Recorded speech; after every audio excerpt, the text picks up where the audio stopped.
At 23, I found myself lying alone in a hospital room, moments after having a surgery to remove a tumor in one of my ovaries. Then, the doctor calmly delivered some earth-shattering news. You won't ever be able to have children the normal way. But I'm only 23 and not yet thinking about kids. I decided to not deal with the information, so I simply put it on the shelf. I walked away from it. I didn't think I'd be getting married anytime soon. But 5 short years later, at 28, I fell in love with the most amazing man who married me for me. Then, the desire and love for kids began pressing on me. So we decided to try for a baby.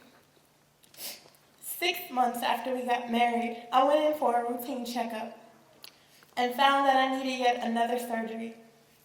I had fibroids the size of oranges, and there were many that needed to be removed.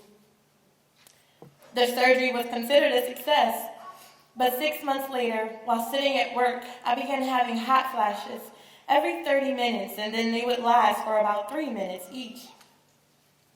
I didn't understand what was happening with my body, so I returned to the doctor, and I was diagnosed with early menopause. I was 28. I have early menopause at 28, and I just didn't understand. I wanted a second and a third opinion, so I got them. The next doctor told me to lose 60 pounds. 60 pounds. Okay. The last doctor added more bad news. Premature ovarian failure. I had never heard of it. So she went to explain that the quality of my eggs were poor and my chances of getting pregnant were slim to none. She ended with, "I'm sorry, this sucks." I couldn't understand. I had so many questions for God. I just didn't understand. The next day, God showed me how amazing He is when He allowed my cycle to start. You see, I hadn't had a cycle in over 6 months. And the day after seeing the doctor, my body responded. I was excited and more convinced to follow the second opinion I received. I was going to lose some weight. So 6 months later, in April 2013, I had lost 30 pounds and I got pregnant. That was the most amazing feeling in the world, while also being an eye-opening, jolting feeling to know that I conceived. That joy lasted for about 2 weeks. 2 weeks until I miscarried. Talk about pain. Talk about suffering.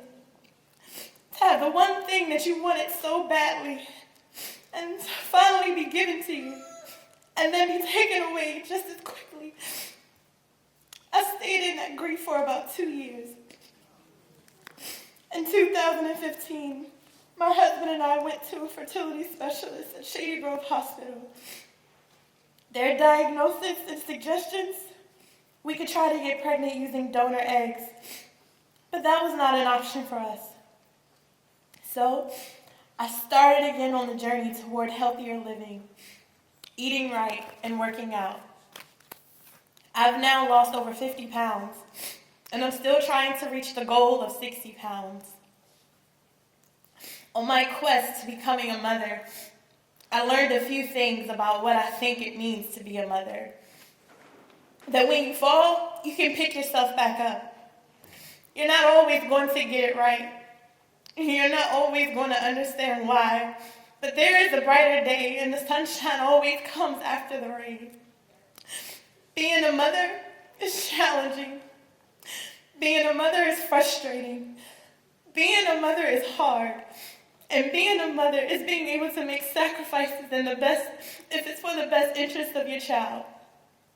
You see, I've endured things that others couldn't imagine and challenged myself even when others didn't believe with me. I can teach my children lessons that will help them as adults. I can show them that when the doors get closed in your face, you can prevail. I've hit so many doors in my journey, with each one using a different way to tell me there is no chance.